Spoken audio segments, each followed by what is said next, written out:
Boom. All right, so Josh is our facilitator, and let's get this rolling. All right. Hello, my name is Josh. I'm a former teacher, principal, as well as assistant superintendent. Now I'm running my own company, with BD. And one of the things that I work on is developing high-performing PLCs, one of the services I offer. So just wanted the conversation as far as where do you believe you're at in your district in a PLC, because there are a lot of misconceptions. And again, this is a conversation. So we could try to improve the definition as well as the practice within the group's meeting. So where are you at? What do you think your district you're at with developing PLCs? Do you have them? What do they look like? Anyone? We have PLCs. So we have block scheduling. So every other day you're meeting with the science, like I teach science. So our science team, 8th grade science team meets on B days. So we have a meeting every last block on B days. And on A days, we team teach. So it's like my blue team, we all teach 125 students the same history, math, science. And we meet on A days and we talk about our students and how to help each individual student. And then the other one's more content based, like how can we improve our lessons. Is your admin on those meetings? Occasionally, yeah. Occasionally, but it's mostly run by your team? Yeah. What your strengths, weaknesses, what you want to work on, what's coming up, all that? Anyone else want to share? Our PLCs are optional, but we have to make up those PD credits elsewhere if we don't participate in them, and they're like teacher facilitated, which is cool. Admin doesn't really come into them, but I've noticed that they kind of turn into just like complaining sessions a lot of the time and not like aren't action oriented. Yeah. So do you really consider it a PLC as a result? I think this is our first year doing it this way. Okay. So I'm hoping that it will start to shift into being more action-based. And did you come from an action-based, and why did you shift into that? That seems kind of... I'm new to the district. I'm saying if it was action-based prior, why did you shift? I don't know. This is just our second year doing it. Yeah. So we have two different versions of PLCs. We have a building PLC, which is for cross-curricular grouping, and we also have a departmental PLC. So they meet different times during the week, but again, gives different conversations. Department PLCs are usually more tied in with the admin of their direct supervisor being in with them, kind of like a different type of faculty or department meeting. Whereas the building level, sometimes we'll put on through our class page assignments for the PLCs for that week to talk about as admin. Sometimes it is more of teacher driven as coming up with what they want to do as well. So what do you Actually, we have PLCs. We just started them last year. We don't have a lot of time to really get into it as well as we should, and we have a lot of pushback from faculty, and there isn't a pecking order. So we're using the car model, and because there isn't someone saying this is what I need you to do, and then whenever we get someone to say this is what we need you to do, they're not telling the whole group, they're just telling the leaders of the PLCs, and then it becomes like teacher versus, well, you're not my boss. Does anybody like have a solution or idea? Well, so that's one thing I guess we want to discuss, because not just that people are saying they're PLCs, but then there's high performing PLCs where you're looking to eliminate all that. One of the things I did, this last school that I was at prior to becoming assistant superintendent, we ran them for about 6 years. One of the things I did actually was one of the car developers for like the module. What NJPSA, I trained with them for the last 7 years also as well. I was a principal. So these are things that I've been doing, not on the outside. So I was implementing those practices in the building where I was at also. And there has to be an evolution. So some of the concerns that you're having, one is the misconception of PLCs. What is it? Some people feel that just because you're meeting during a day, or you're meeting every 3 days, it's the content as process, all that counts as a PLC. And then the evolution of it, because what it looks like, you said you're in your first year or second year, 3-4 years from now, it's not gonna look the same, because also the people are gonna change. Why did you create a PLC? Like, what was the purpose for creating a PLC? I mean, anyone, what was your purpose for creating a PLC? Make it interesting. To make it interesting, we have it in the district that I'm at, we have it like once a month. And we're able kind of to choose or make up a role and the principal has to approve it. But it's got to become meaningful. So the principal tries to make it very interesting for us, have us as teachers pick what we like, and then obviously faith in us that we're going to do it professionally. And then again, at the end, we then present it to the staff. So it's once a month, and then at the end, we have to present something to the staff. And this year, we picked something like meaningful homework, because I thought that was kind of interesting. Now it's up to us to research, get all the facts and stuff. Is there such a thing? Not a homework debate, people. We don't. That's why we're doing it, because we're like the two teachers are doing it, are like kind of no homework people. So like, get rid of homework, but we know homework because we're trying to become a medium. All right, so well, we know that when we talk about PLCs, like the grandfather, grandmother, like Eker, Dufort, and Eker, Richard and Rebecca, and Richard Eker, those are the grandfather and grandmothers of PLC. So if any books, articles, you want to know more about it, look up those names. Dufort had defined what is a PLC. I mean, I don't know if once a month, I'm not saying it is or it's not, is once a month enough to be really digging deep to know what you're going to do and help people progress. So Dufort defined the PLC as a group of people coming together to collaborate and solve problems. So if you're not coming together, you're not collaborating, and you're not solving problems together, then you may not be considering yourself a PLC. Is a common planning time a PLC? It doesn't have to always be, but people have to come together somehow. It could be on a Google Doc. It could come to PD 365 where you're coming together as a whole, but that you're in there, like you're in there deep. You have to inquire. Because if you're just spitting and it's called, transmitting information to each other, that's not a PLC. His name is Josh. Gina? In my district, It's a session at camp. They mic'd up the back when room. I was in the classroom, it was pure. In fact, we had to watch some videos of them and read the books. But we did get things. We addressed problems. So one was I was middle school social studies. And when we did a K-12 articulation in our district, we found out that there was no geography being taught by anyone because everyone thought that someone else was doing it. So we decided in middle school that we were going to investigate the best way to teach geography without it being a separate class because our district had moved away from that. But understanding that it still needs to be taught, the parents say, oh, we're Google Maps. My thing is, if there's a war, maybe they need to know what. So, so we did. We worked all year on that. We investigated. We went to some PDs together, and then we created the scaffold and how it should be in the curriculum and the whole nine. We also did the same thing for portfolios. We learned about portfolios first, and then we, piloted the best way that it would work in our school. So the purpose of Develop PLC is also to make sure that people know what is an educator's practice. So if you're coming to basically meet and you're not improving on your practice, you're not growing. And the purpose of being in education is to learn and grow. Because most of us, when we first start teaching, you're not an expert in your content area, correct? So it's like, as you taught, it's like, oh, I didn't even realize that. I remember when one of my teachers, 8th grade, taught language arts, advanced language arts classes to 8th grade students. It was when we unpacked the standards via the CAR model, there were some things regarding an LAL standard. She said, I've been teaching this for like 7 or 8 years and I don't even know what this is. And the thing is, now we're hurting our students because they're missing out on this content and information. And unless you're sitting down together as a group, because now it's like all the 8th grade teachers, first you can meet horizontally, you could talk about meeting vertically, but it's just trying to figure out what can you do, because PLCs could be content, department,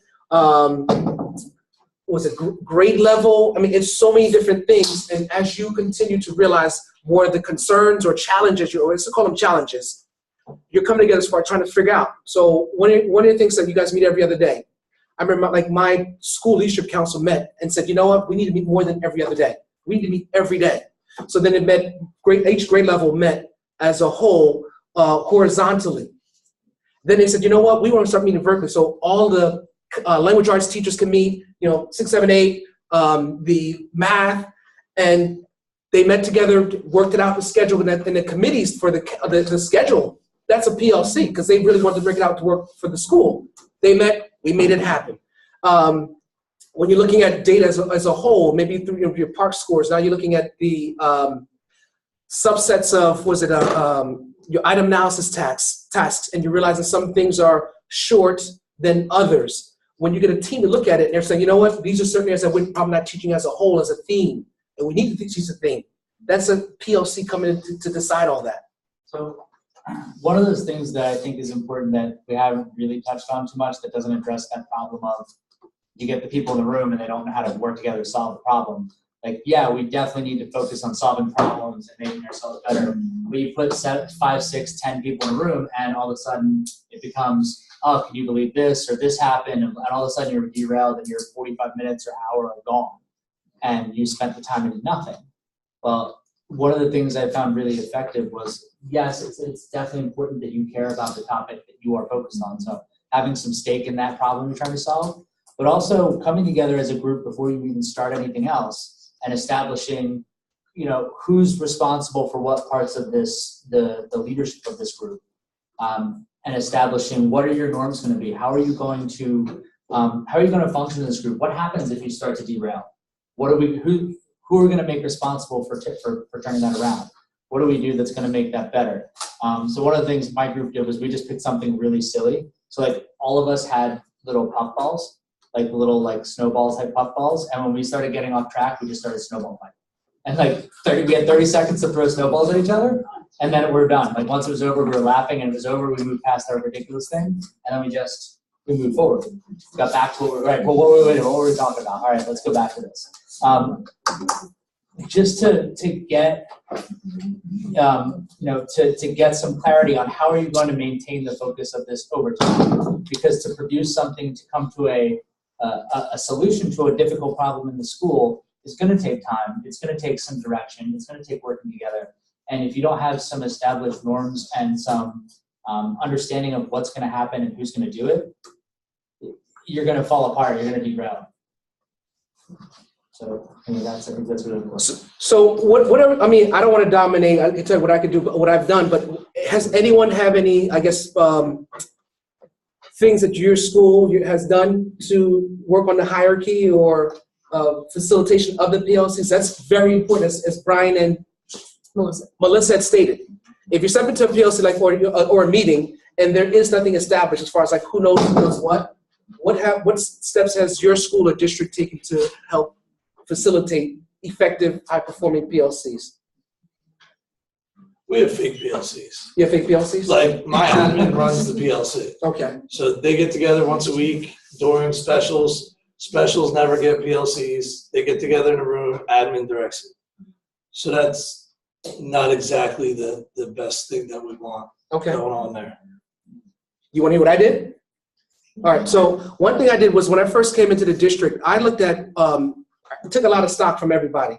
Board, the admin currently in the school, the teachers, and even some of the parents. Devised on certain criteria. So I looked at, they said lesson planning was a concern, curriculum was a concern, climate and culture was a concern, and I laid out a 3-year plan. And within those are overarching topics. So you break them down small. So curriculum, there's a whole lot of things with lesson planning already anyway. So we knew that was one that needed to change, and that's the reason why we talked about CAR. And what I did was I asked everyone, what do you believe are your strengths? And someone thought instructional rigor was her strength, and someone else. Another person thought lesson plan designing was their strength. Another one thought classroom management was their strength. I met with the people for 4 months. They met with me every week for about an hour, hour and a half, different times, and I helped build their capacity. They became now the teacher leaders of those areas, and they started leading the PLCs in those areas. So I filtered faculty through those areas, and then evolved into, that was during the faculty meetings. And then we originally didn't have, I guess it was team meetings before, which was, non-discussable session. You talk about the kids and who else you don't like.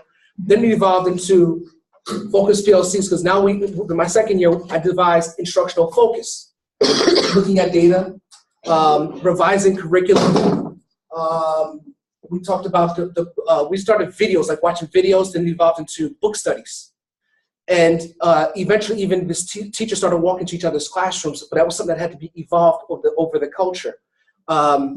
Teachers just present their data to each other, like they'd come up with their data color chart, and they'd present to each other as far as this for the month. When we revised our curriculum, we had the SLOs, and they scaffold from the pre-assessment SLOs to the post-assessment for each thing, and we did that colors because they understand the numbers were too difficult for them, and they saw how each other was teaching. So, well, since we see this crop of students not doing so well in your class for this unit, what did you do differently for that group rather than that group? And the teachers are discussing that. They're showing their plans, and that led to a lot of discussions. And at first, it wasn't that great because some people took it personal. I don't see why I have to present my data and this person's giving me feedback, negative feedback that I believe, but it was just some were fully accepting. You have to make sure that your culture is vulnerable.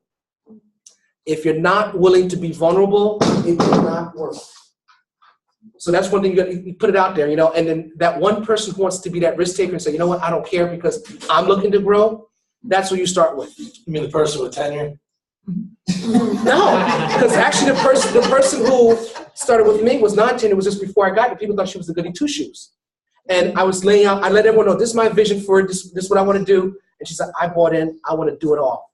And it led into even more flipped classroom. I partnered with Greg Green it was the only flipped high school in the United States of America.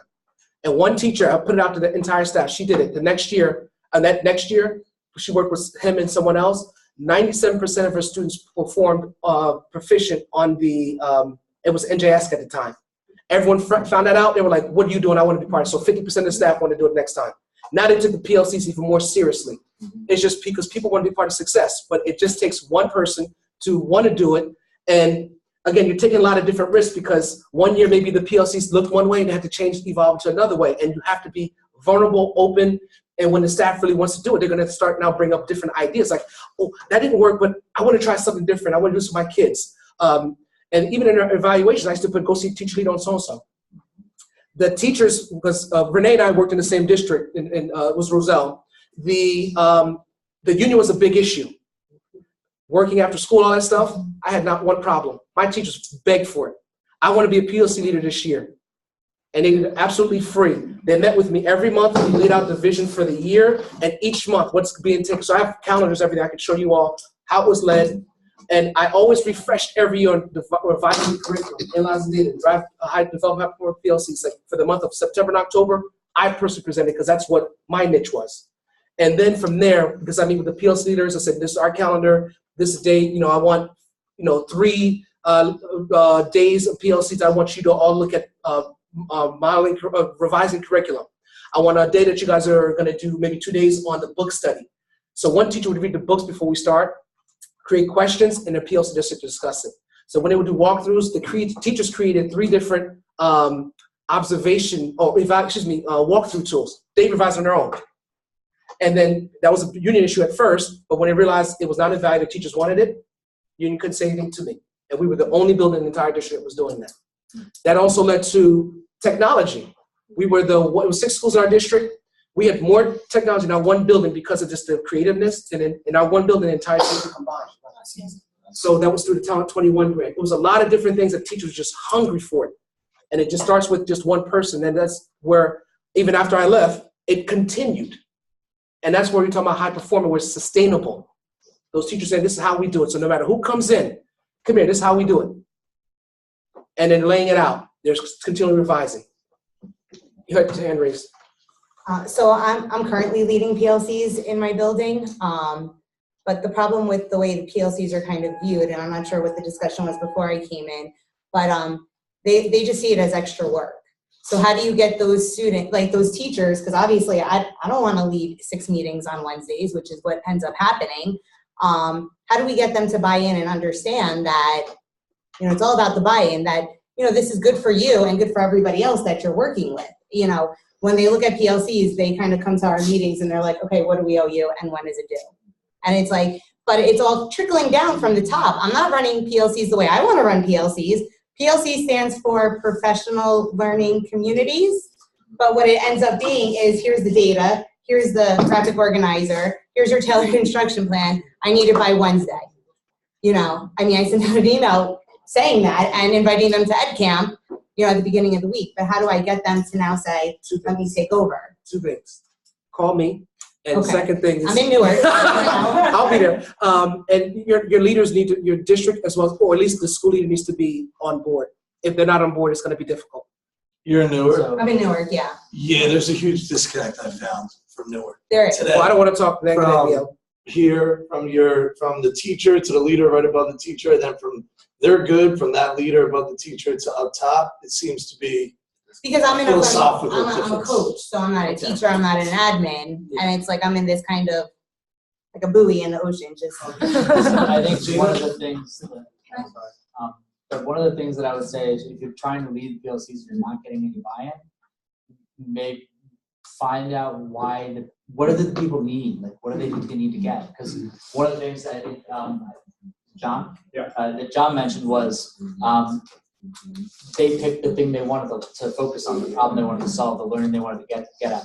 Maybe you help guide them toward what you think maybe would be a good choice for that problem, but if they think they have some stakes, some ownership in the learning and what they're deciding, different than when we talk about kids having stake in their ownership. Like, I want to pick what I learned about. I want to pick the problem that I try to solve. Right.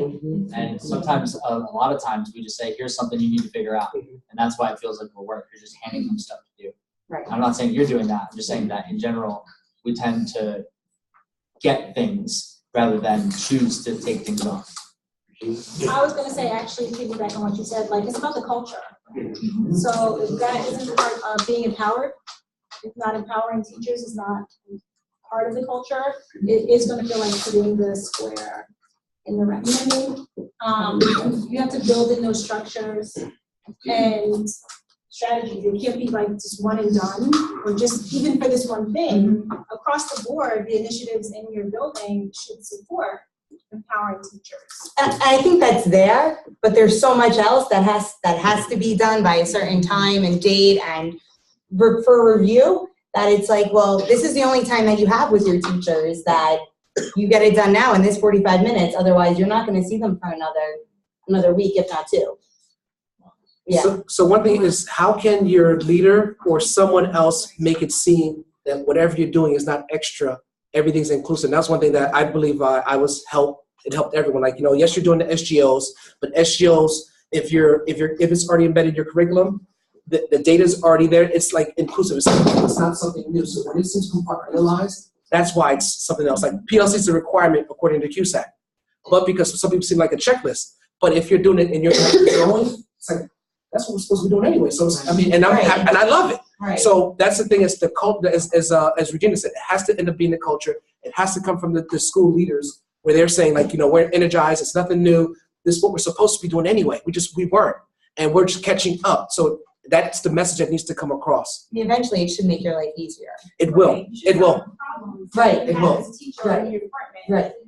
And then again, talk about success, because we were in the middle. The middle school before us was a focus school.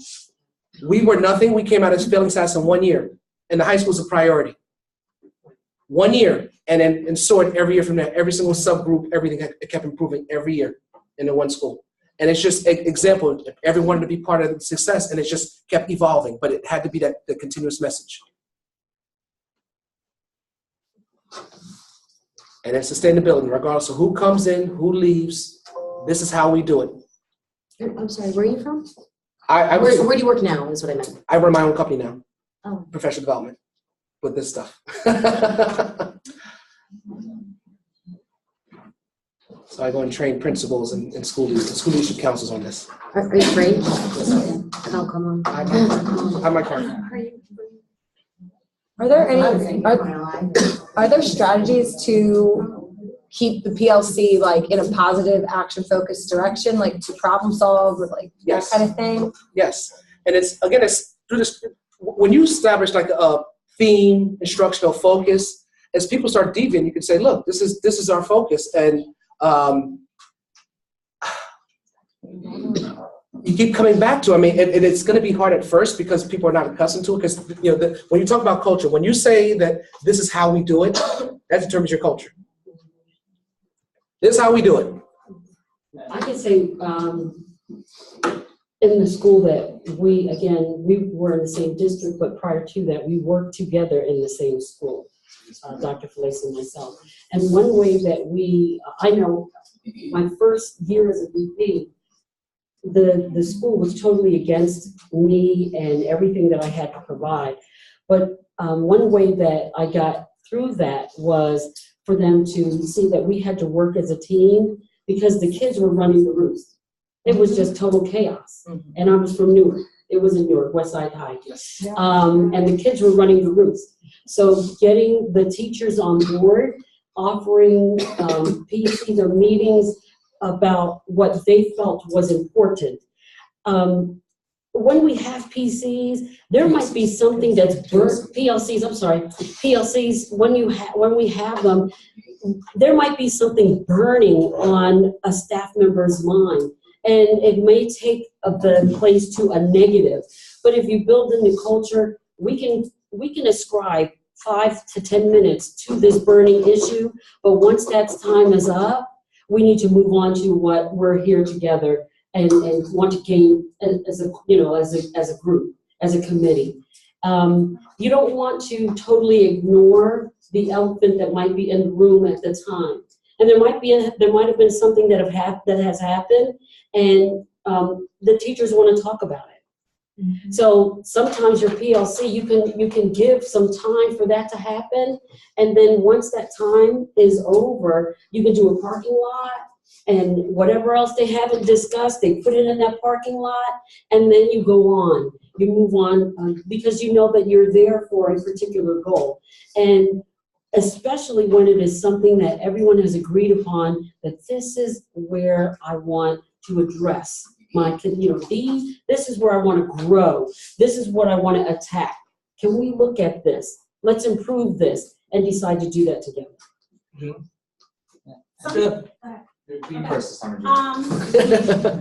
Something that someone from a different district that told me that they did was their administrator ran like a model PLC at a faculty meeting to sort of model what it should look like, and they established norms. So these are going to be the norms when you break off into your PLCs, that we all follow these same norms. And they were general, they weren't like very specific. That's what Brian had talked about, I think, before you got here. Oh, I'm sorry. No, it's good. It's good to hear it again. It's reinforcing. Because I was in the school too, but she was very structured. I love that. So we had 50 docs, and we all recorded on, and she would pop in because she could be everywhere, and she would participate. She would give us ideas, and so we felt like she cared about what we were talking about and trying to solve. So I think that last piece you said, where your administrator, whoever's involved in your PLC, pops in and notices what you're doing, and that it matters to them, and it's important for the school, and whatever you come up with actually is going to be implemented somehow in your work. Those are important parts to actually making someone buy in.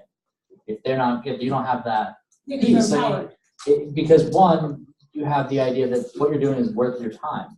Like how many times has any other teacher in here been set aside, let's do this stuff, and we do all the stuff, and you have all these great ideas, you come up with all this research, you say, let's do this, and then they're like, yeah, well, we're not going to do that.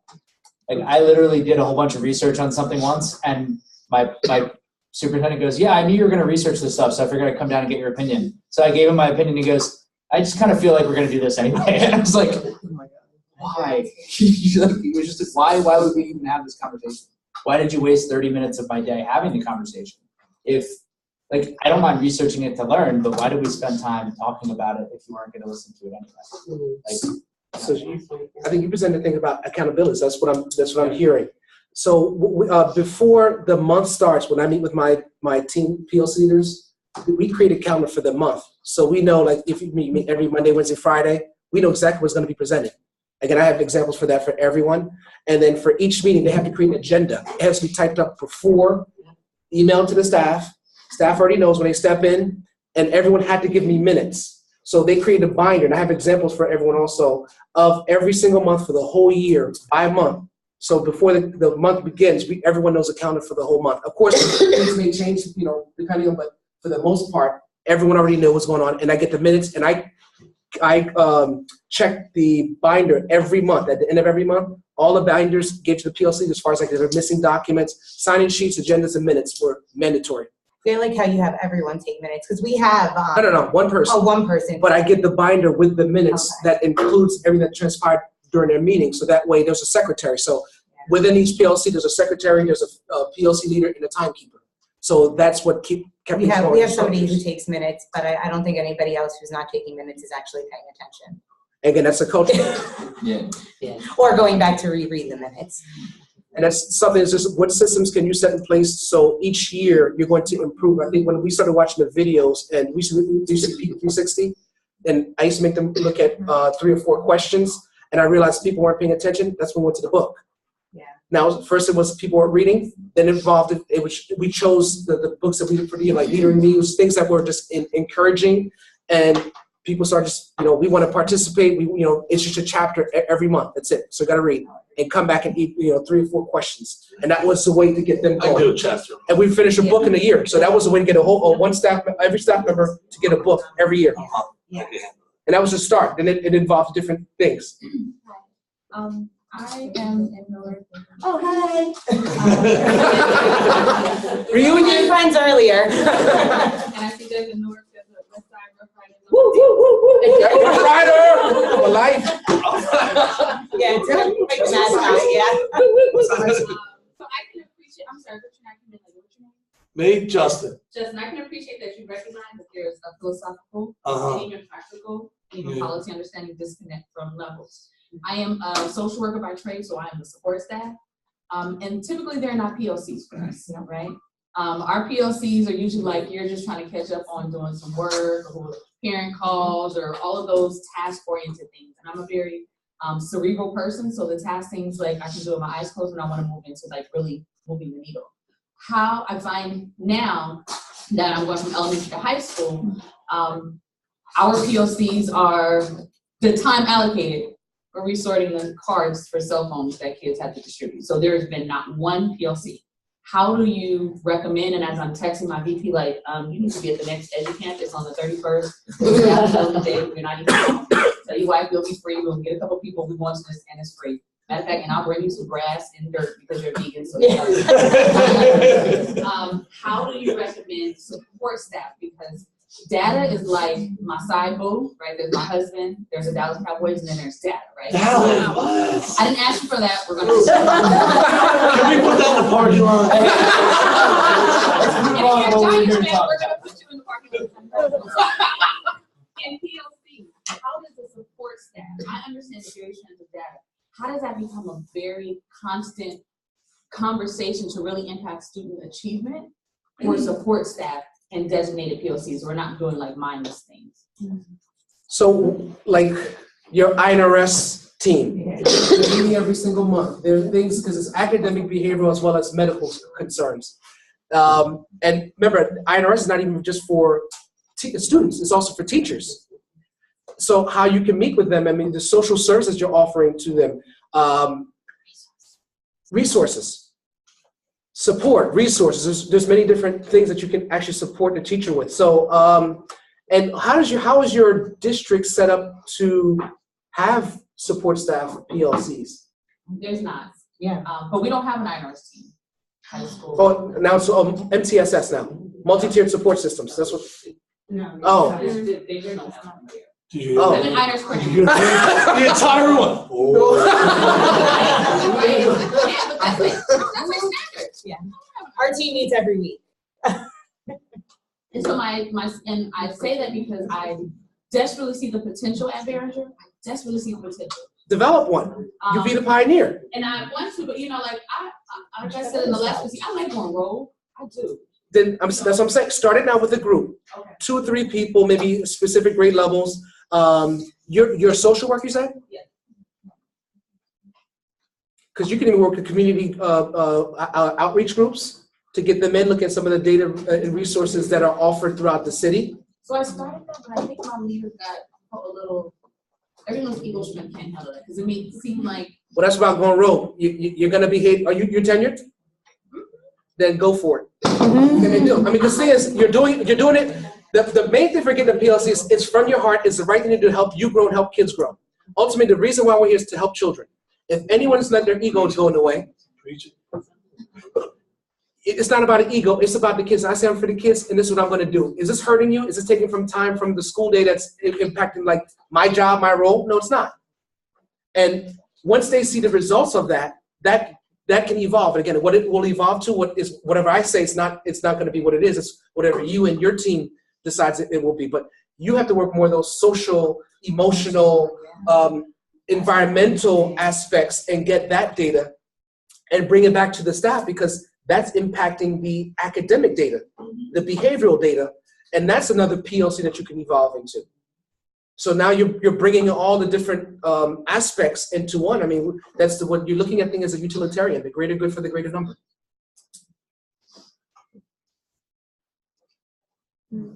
Is that a good idea?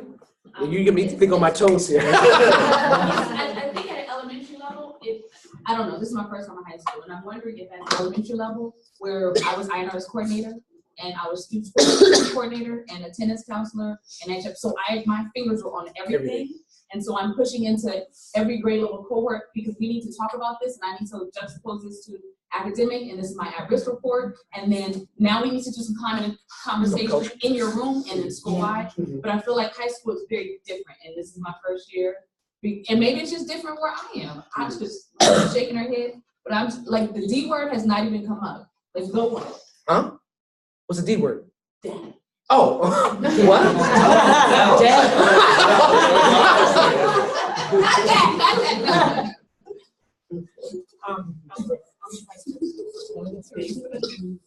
I don't have big behavior issues, but when we do, we have students that is a lot coming from the home struggling. So last week I said in an email saying that I wanted to form a group. I didn't say it was a PLC or anything. I just wanted to form a group to discuss some thorny behavioral issues that we're having. If you're having one in your class, just send me the student number and we'll begin. And one of the teachers did volunteer to run the group, because I explained it to them how we're gonna do it. So this kind of gives me an idea of the direction to kind of take that group, because I wanted it to support INRS. So thank you. And I just want to comment for you, I'm sorry, as an INRS team member of a high school, the best person for you to talk to, since you're new to the high school, would be the other CST members and your special ed teachers that are in class support or in class resource, whatever verbiage you guys are using.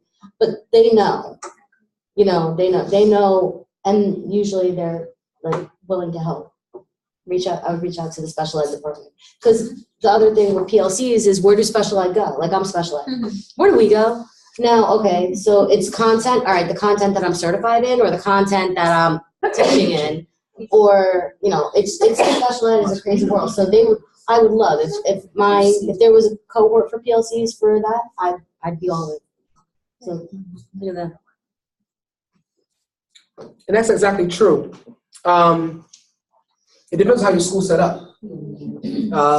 I did a more content area based. So I remember when I first came to the in-school, was an in-class support teacher. I think we also had pull-out resource. I was like, stop all that. People just doing whatever they want to do. So I took it where I wanted to develop that one teacher, because it was, I think they had five areas? One teacher covered 5 areas. So it was like social studies, science, math. I said, cut all that. That person's going to be that. I did the in-class support. Like, that was your team teacher. That you stayed with that person, you ate with that person, you had prep with that person all day long. You stayed in their room, and we would filter kids into that area.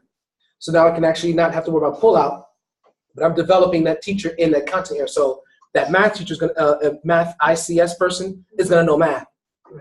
And I was hated, but after about 2 years, I'm like, I thank you. That was the greatest thing you could have done. And I hated you, but it was the greatest thing. I appreciate it. I don't mean to cut this short, but if they call them prizes and you're in there.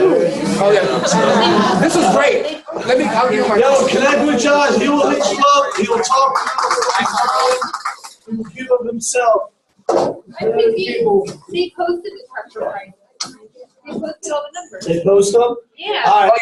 I go get them. Oh, you gotta make sure you get them. Barbara, say hello to Sarah. You got a chance. You can say hi. Yeah, so I actually saw Ursula and